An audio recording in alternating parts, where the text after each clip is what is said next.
Dissimulation is but a faint kind of policy or wisdom, for it asketh a strong wit and a strong heart to know when to tell truth and to do it. Therefore it is the weaker sort of politics that are the great dissembler. Tacitus saith, Livia sorted well with the arts of her husband, and dissimulation of her son, attributing arts or policy to Augustus, and dissimulation to Tiberius. And again, when Mucianus encourageth Vespasian to take arms against Vitellius, he saith, We rise not against the piercing judgment of Augustus, nor the extreme caution or closeness of Tiberius. These properties of arts or policy and dissimulation or closeness are indeed habits and faculties several, and to be distinguished. For if a man have that penetration of judgment, as he can discern what things are to be laid open, and what to be secreted, and what to be showed at half-lights, and to whom and when, which indeed are arts of state, and arts of life as Tacitus well calleth them, to him a habit of dissimulation is a hindrance and a poorness. But if a man cannot obtain to that judgment, then it is left to him generally to be close, and a dissembler. For where a man cannot choose or vary in particulars, there it is good to take the safest and wariest way in general, like the going softly, by one that cannot well see. Certainly the ablest men that ever were have had all an openness and frankness of dealing and a name of certainty and veracity, but then they were like horses well managed, for they could tell passing well when to stop or turn, and at such times when they thought the case indeed required dissimulation, if then they used it, it came to pass that the former opinion, spread abroad of their good faith and clearness of dealing, made them almost invisible. There be 3 degrees of this hiding and veiling of a man's self. The first, closeness, reservation, and secrecy, when a man leaveth himself without observation, or without hold to be taken, what he is. The second, dissimulation in the negative, when a man lets fall signs and arguments, that he is not that he is. And the third, simulation in the affirmative, when a man industriously and expressly feigns and pretends to be that he is not. For the first of these, secrecy, it is indeed the virtue of a confessor. And assuredly, the secret man heareth many confessions. For who will open himself to a blab or a babbler? But if a man be thought secret, it inviteth discovery, as the more close air sucketh in the more open. And as in confession, the revealing is not for worldly use, but for the ease of a man's heart, so secret men come to the knowledge of many things in that kind, while men rather discharge their minds than impart their mind. In few words, mysteries are due to secrecy. Besides, to say truth, nakedness is uncomely, as well in mind as body, and it addeth no small reverence to men's manners and actions, if they be not altogether open. As for talkers and futile persons, they are commonly vain and credulous withal.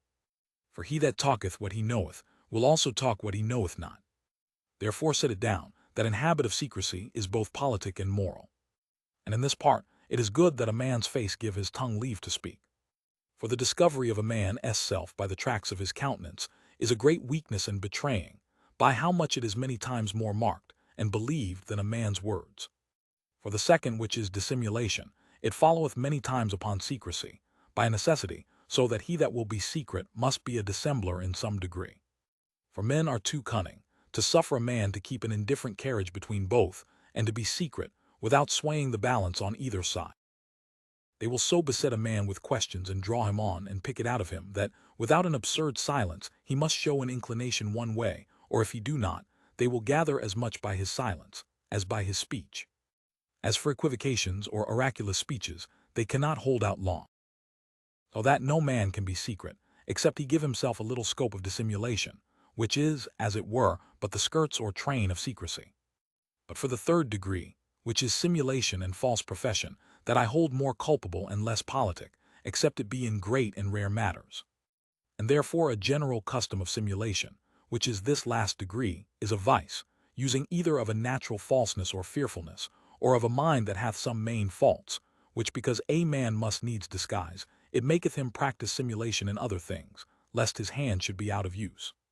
The great advantages of simulation and dissimulation are 3. First, to lay asleep opposition and to surprise. For where a man's intentions are published, it is an alarm to call up all that are against them. The second is, to reserve to a man's self a fair retreat. For if a man engage himself by a manifest declaration, he must go through or take a fall. The third is, the better to discover the mind of another.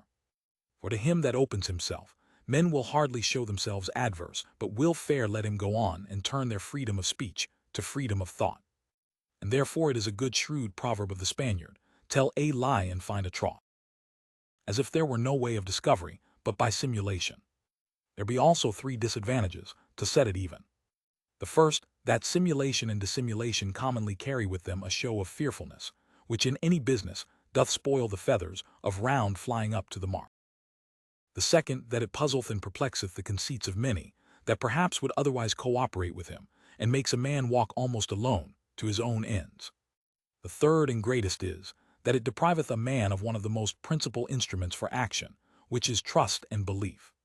The best composition and temperature is to have openness in fame and opinion, secrecy in habit, dissimulation in seasonable use, and a power to feign, if there be no remedy.